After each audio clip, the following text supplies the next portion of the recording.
Are you serious, guys? Welcome. Uh-oh. Okay, there we go. Are you serious?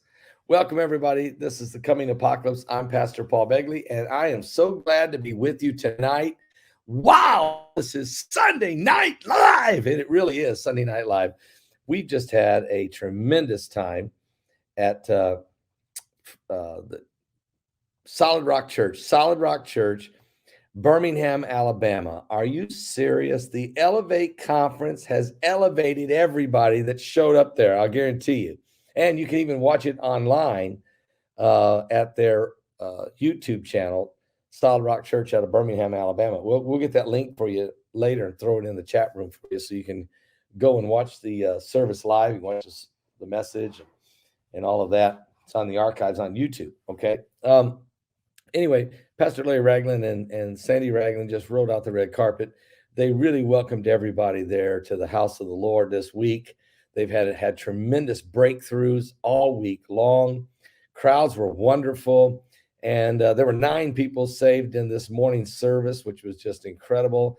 Probably 80% of the attendance came to the altar. 80, I'd easily say 80%. It might have been more. It was unbelievable.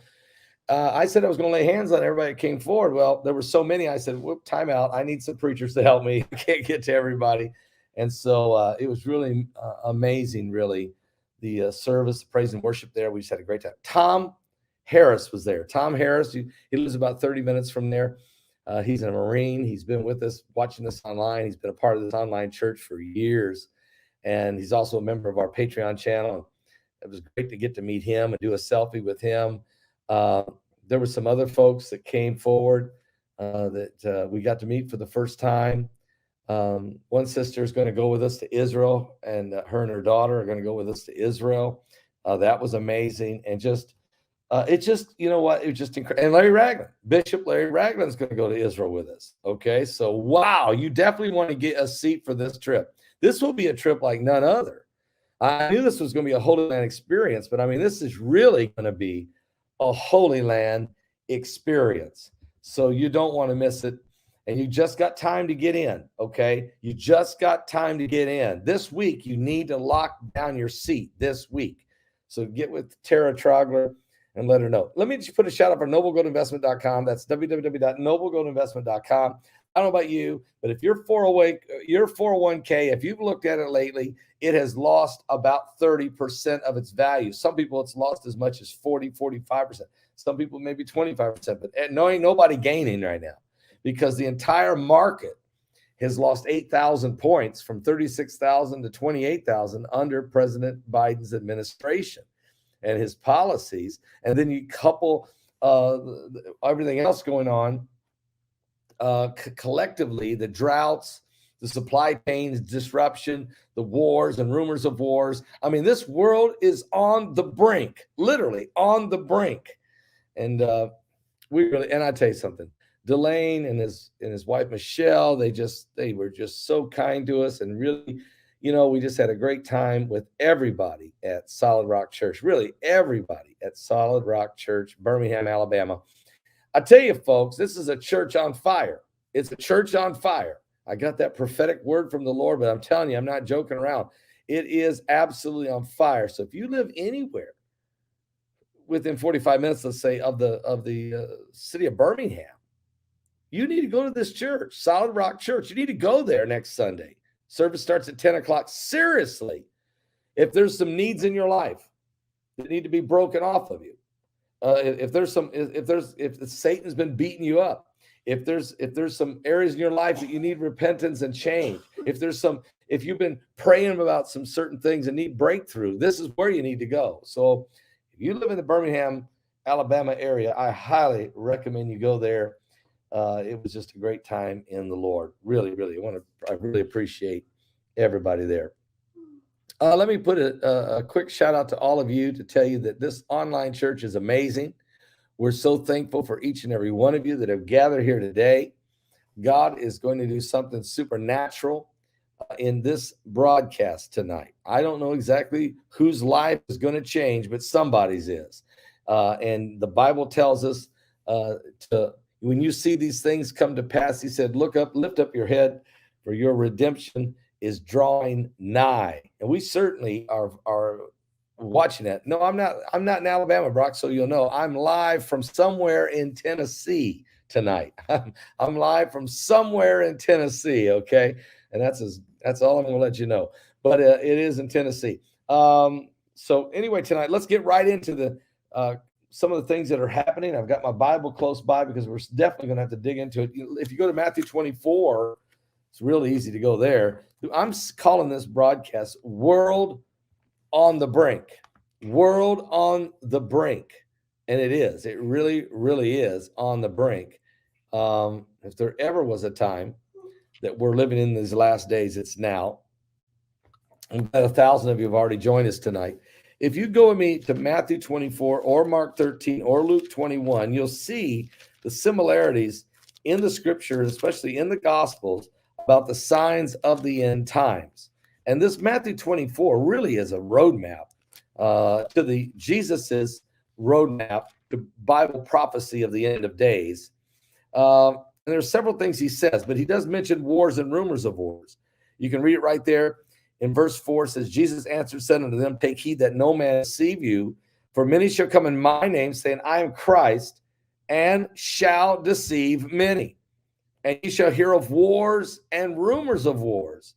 See that you be not troubled, for all these things must come to pass, but the end is not yet. So even though we're seeing Russia threaten invasion of Ukraine, today, Belarus threatening Poland. Yesterday, Hezbollah out of Lebanon threatening Israel. Today, this morning, North Korea firing rockets and landing them in the Sea of Japan. China still constantly threatening Taiwan. And on and on and on. I mean, there's wars and rumors of wars. And it's not going to get better, but it is going to get worse. But we're not. But when you see these things, he says, see that you be not troubled. Don't be troubled by this. For all these things must come to pass, but the end is not yet. Okay, because nation will rise against nation. Well, what did I just say? China is rising up against Taiwan. Lebanon with Hezbollah against Israel. North Korea against Japan. Russia against Ukraine. Belarus against Poland. And on and on and on. Okay, wars, rumors of wars, nations rising against nations, and kingdoms against kingdoms. So we are witnessing prophecy. And then there's also going to be these famines, which we know these droughts are everywhere, and earthquakes, and famines, and pestilences, plagues, pandemics, diseases. These are all happening right now. But there's even more. He said, when you see all this, that's just the beginning of the sorrow. And we're going to get into some of these current events in a second, but I just want to read down because it also tells you, let me skip on in because I read this verses a lot. I want to skip down to some of the verses also in Matthew 24. In verse 27, this is Matthew 24, 27. For as the lightning cometh out of the east and shineth even unto the west, so shall also the coming of the Son of Man be. So as fast as lightning goes from the east to the west, so shall the coming of the Son of Man be. For wheresoever the carcass is, there will the eagle be gathered together. Did you know over 1 million buzzards, eagles, and vultures every year about this time of year land in the Holy Land? They go right to the area, what's known as the Valley of Megiddo, or what we call the Valley of Armageddon, where the Battle of Armageddon is going to fight. And oh, by the way, Joe Biden just said that he put out a warning that we're on the brink of Armageddon. He's using the word Armageddon. And we hear of nuclear holocaust, nuclear annihilation, nuclear thermal nuclear warfare, biological warfare.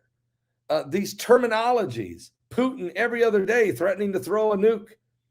And there's so much going on. And now I have some information today that about the Nord Stream pipelines that were blown up, that it's really believed that the United States did it.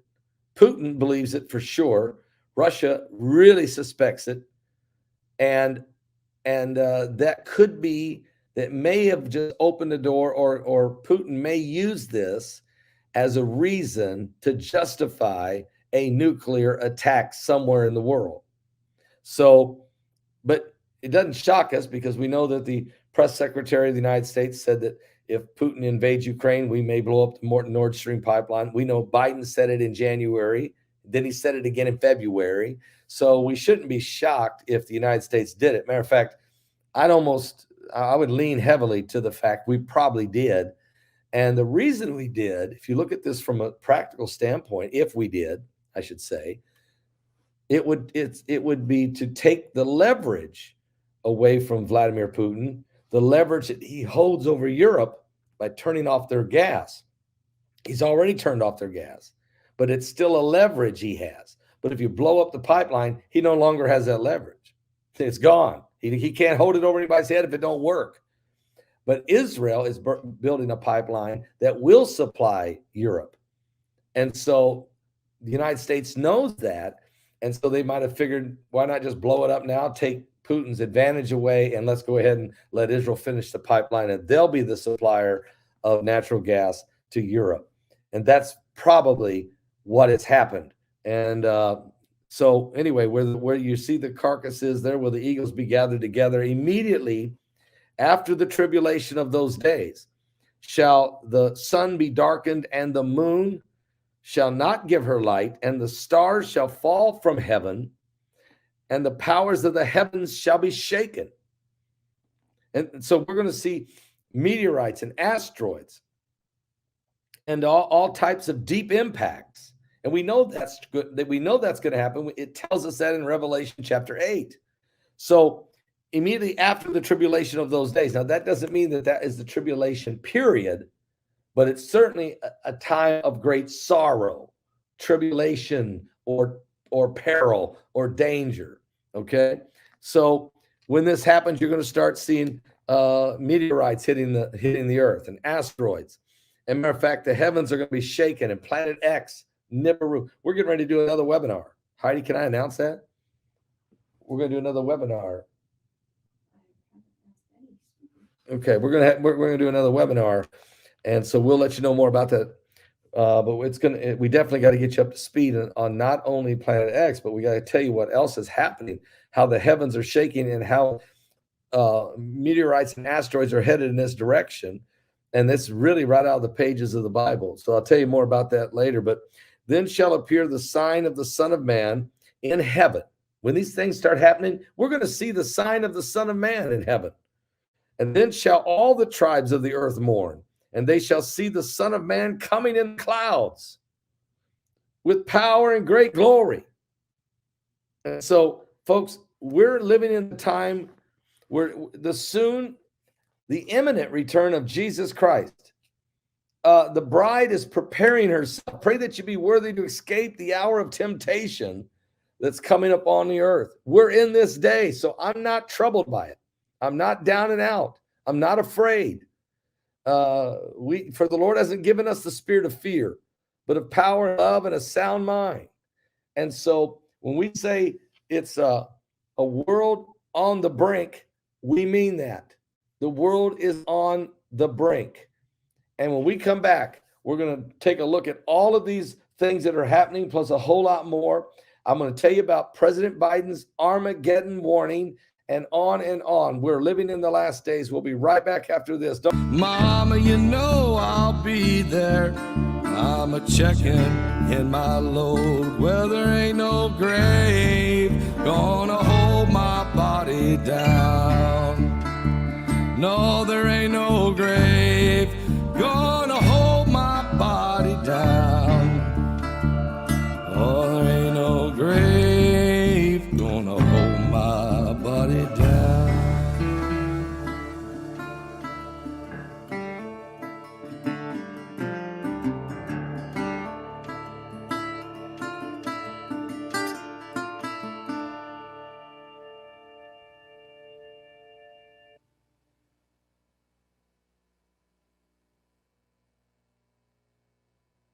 Grave, body down. Wow. Unbelievable, folks. Really unbelievable. Um, Welcome back, everybody. This is Sunday Night Live. And Joe Biden, the world is on the brink, as we've just shared all these scriptures. The world is on the brink. And now what we find out is that President Joe Biden says the world is on the brink of Armageddon. And according to the former Secretary of State, Mike Pompeo, these comments, he says, were extremely reckless to make. Or were they part of the preparation of what we can see coming, the danger the world is in? Now, former Secretary of State Mike Pompeo said today that President Joe Biden was reckless in warning last week about the possible use of nuclear weapons by President Vladimir Putin of Russia. And these comments, he said, are reckless, said Pompeo, who served in the cabinet of the former President Donald Trump. And he's calling Biden's statements a terrible risk to the American people. But in recent weeks, Putin has hinted at the use of nuclear weapons. And so I don't know if it's reckless. To be honest with you, this is one time I'm not sure. I think that the president right now may be giving us all a heads up. He may not be telling us exactly how close we really are, but there's been so much talk of it. It's not just Biden saying it. I mean, you got Putin saying it too, and all of Europe, the NATO nations, everybody, because people are moving the nuclear submarine that's still missing out there. I mean, this is crazy. But okay, I'm gonna give Mike Pompeo the benefit of the doubt here, because he's saying we don't need to panic. I guess that's true. We don't want to panic, but at the same time, we don't want to bury our head in the sand. Now, in recent weeks, Putin has hinted at the use of nuclear weapons against Ukraine, saying that Russia would employ all available means to protect its territory, including land recently annexed by Russia. We have not faced the prospect of Armageddon since Kennedy and the Cuban Missile Crisis, Biden said on Thursday during a fundraiser, referring to the October 1962 crisis. 60 years ago, this very month, that put the United States and the Soviet Union on the verge of nuclear war for almost 2 weeks. But on Sunday, speaking at ABC's This Week, National Security Council spokesman John Kirby said the president was reflecting the very high stakes that are in play right now. Matter of fact, Kirby added, in reference to Putin, neither we nor our allies are going to be intimidated by this, and we're going to continue to provide support and security assistance to Ukraine as it's necessary. Pompeo said that the Biden administration would have been better off using quiet diplomacy in pushing Putin to understand the consequences of using nuclear weapons.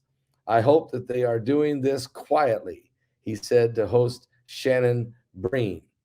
In discussing Saturday's blast on the Kerch Bridge, which is Putin's bridge of dreams connecting Russia. Hang on one second. Hang on.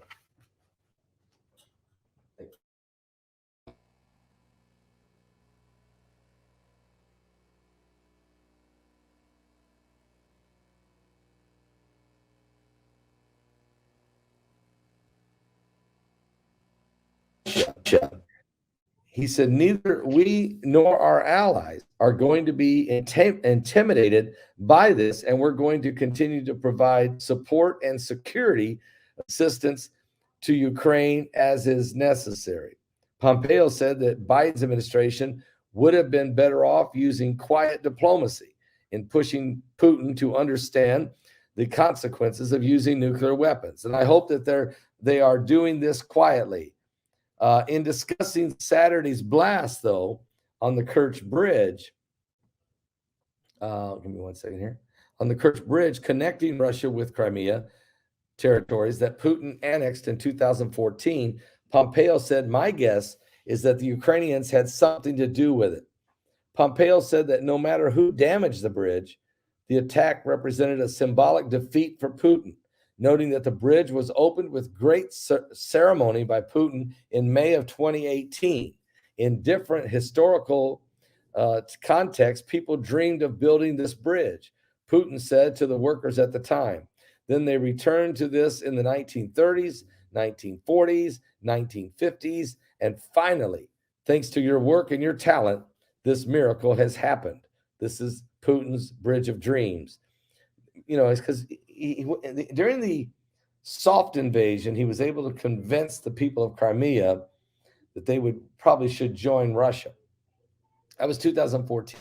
Then he invaded Ukraine for the most part. He did it secretly with little green men, but he basically and they've been fighting a war for 8 years in the eastern Ukraine. Then in February of this year, he literally invaded Ukraine, started bombing cities all across the country in an effort to try to take the entire nation of Ukraine. We know this is going on, and this is affecting the wheat and the barley. And I was preaching today about that. I'll tell you about that in a second. But a Republican from Nebraska, Don Bacon, also saw Putin's situation as increasingly desperate. I do think Vladimir Putin is a cornered animal, he said on NBC's Meet the Press. I think he's right now unpredictable, unstable. He's getting beat in Ukraine piece by piece, and he's being embarrassed. But former General Wesley Clark, who formerly served as the Supreme Allied Commander in Europe or of NATO, said he saw Putin's threatening language as an attempt to drive a wedge in the West and to encourage Western leaders to seek a negotiated settlement that would legitimize Putin's seizure of land from Ukraine. When Putin said no one could win at nuclear war, okay, then why is he threatening a nuclear war? Clark said on CNN, and because this is basically a psychological effort against the United States, and men like Donald Trump are picking it up, and they want to undercut the will of the resolve of the West to assist the Ukrainians in this fight. So we're at the brink here. This is seriously, the world is on the brink when you have the president of the United States of America discussing Armageddon, or an Armageddon type scenario. Then you are in a serious situation. No doubt about that. A very, very serious situation. And I think we've come to this point where that we've got to be praying. And I'm a watchman on the wall. My job is to warn you, if I see a sword coming and I fail to warn you, God will require your blood on my hands. I'm telling you, this is the wars and rumors of wars of Matthew 24. And this is leading us to a point of no return, including, I believe, we're going to see soon the river Euphrates, which is already drying up. We're going to see these Abaddon, Apollyon come out of the bottomless pit of Abaddon, the destroyer coming out of the place of destruction. And he will release the 4 demons, the 4 fallen angels from the river Euphrates that will bring mass casualties and death and a 6 trumpet war, it's called in Revelation chapter 9, and a third of the world will be killed. So I have to tell you, and look, I would be giving you an injustice if I didn't tell you that the Bible says that World War III is coming. World War III is coming. I don't know the day nor the hour of this, but I can tell you it is coming, and there's no escaping this prophecy. But I'll tell you that Jesus is coming. There's no doubt about that. Jesus Christ is going to return, and he's coming after the bride, and you want to be ready. Now, there's another story going on out here. I want to welcome all of you tonight, Sunday Night Live. Man, I'm just so excited about this Elevate conference that just came out of a Solid Rock Church. I mean, seriously, 9 people saved there today. I don't know how many, 80% of the church came to the altar. There was deliverance taking place. There was healings taking place. There was the power of God was there. The church on fire is what I was preaching today. My text was church on fire. And I felt the dry bones were waking up to this morning. No doubt about that. I got to share something with you. We've got to look at another story here, and that's the Kremlin. The Kremlin is, where's it at? The Kremlin is shifting positions. Let me see if I can find that. Shifting positions. Where's that at? Somewhere it's here. I'll find it. The shifting, to me, is really weird, but shouldn't be, I guess. Yes, here it is. Top officials, this is Belarus. Here's what's happening in Belarus. Okay, so we're talking about world on the brink. Top officials in Belarus and a key Russian ally are now growing increasingly on edge this week about what they see as provocations and warning that they might soon be forced into a harsh response. The head of the border committee of Belarus claimed that Poland was acting provocatively and that if any Polish attack takes place against Belarus and its borders, Belarus will not hold back. There will be at least one bullet in our border guards. The answer will be immediate and cruel. It's just the latest indication that Belarus could be laying the groundwork to potentially use force against neighboring countries by claiming provocations as a justification. The threats echoed the way Russia staged attacks against its own troops earlier this year in order to claim a reason to invade Ukraine. Now, this is Yahoo News reporting this. This is Yahoo News reporting this. There's a lot of warmongering going on over here in the United States, I can tell you that. It's just the latest indication, though. These threats have echoed out there. Now, the warning comes just as Ukraine forces prepare for a possible attack from Belarus, according to an assessment from the Ukrainian Security Service. And this is a threat. It cannot be ruled out that they will make another dash from there in the north, says Ukraine. So the Ukrainians think that Belarus is about to make an offensive move toward Ukraine in support of the war for Russia, that Belarus soldiers are getting ready to attack. But at the same time, Belarus says they're about ready to attack Poland. So we got nations now rising against nations. This is a threat, they said. It cannot be ruled out that they will make another dash from the north. The potential threats from Belarus have prompted Ukraine to keep a defensive line along the shared Belarus-Ukrainian border. And the Ukrainian Army, National Guard, and State Border Guard Service have also been hosting joint exercises near their border with Belarus. We know that Belarus is our enemy. We realize that we may have to go to war with them. Belarus has toed the line with Russia and the war in Ukraine for months now, while Belarus President Alexander Lukashenko has been a key ally of Russia and an ally of Moscow. They are to use Belarus as a staging ground for this war. So now you have Belarus threatening Poland. You got Ukraine saying that they expect Belarus is maybe going to make a move toward them. And so wars, rumors of wars, nations rising against nations, kingdoms against kingdoms. This just keeps happening. No getting away from it, no getting around it. It just seems like it just keeps taking place. We are living in the end times. But wait, there's more, because let's go to the Middle East for a minute, because also Israel is starting to prepare for a possible attack by Hezbollah out of Lebanon. Get this. According to the reports, the Israel is preparing for a possible confrontation with Hezbollah after rejecting an increased demands from Lebanon in the maritime border talks. On Thursday, Defense Minister Benny Gantz has instructed the defense establishment to prepare for any scenario in which tensions increase in the northern arena, including defense and offensive readiness. The instruction was issued following an assessment of the situation with the IDF and the Chief of Staff, Lieutenant General Avi Kolahavi, and other senior military officials and defense officials. So, in other words, now once again, and you got to understand, you might say, well, Hezbollah can't do nothing with Israel. Hezbollah has over 300,000 rockets, and they're pointing them toward Israel. Now, some of them are Scud missiles, some of them are not sophisticated. They're just, but some of them are. And recently, they've been getting more and more sophistication equipment that can turn some of these dumb bombs into precision missiles.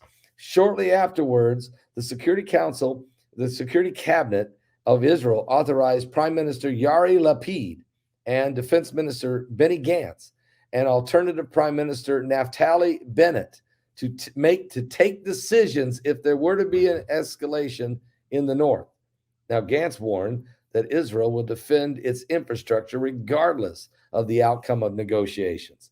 And he even said that if Hezbollah tries to harm our infrastructure or our sovereignty, the military cost to Lebanon and Hezbollah will be very high. He said at a memorial ceremony for the fallen soldiers of the Yom Kippur War in 1973.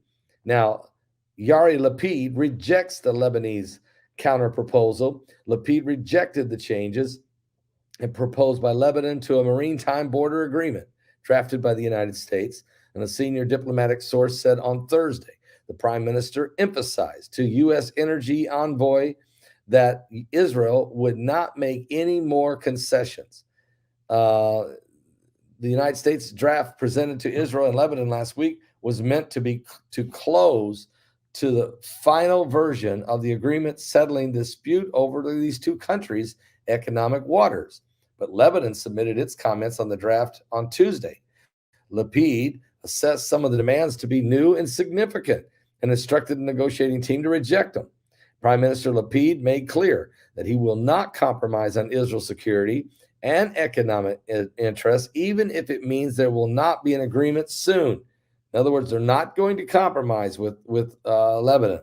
The source said that one of the Lebanese demands that Lapid rejected was the Total Energy, the French petroleum giant that holds the license to develop the Kana gas field buyout, the portion of the reservoir in Israeli waters, whereas the proposal that Israel agreed to accept stated that the Total would pay royalties to Israel for the gas extracted from its waters. But Lebanon exploration has not yet begun in Kana, and the amount of gas in the reservoir is unknown. So they're fighting over the oil in the waters off the coast of Israel and off the coast of Lebanon. Whose oil is it? And what's going to be the negotiations between the two nations, and how can the revenue be shared? And once again, it looks as if the hook is in the jaw of Russia for two different reasons. Russia wants Lebanon to have this oil because Lebanon said they would sell it to Russia cheap. And also, Russia doesn't want Israel to build the pipeline which they're building to supply Europe with natural gas, which would absolutely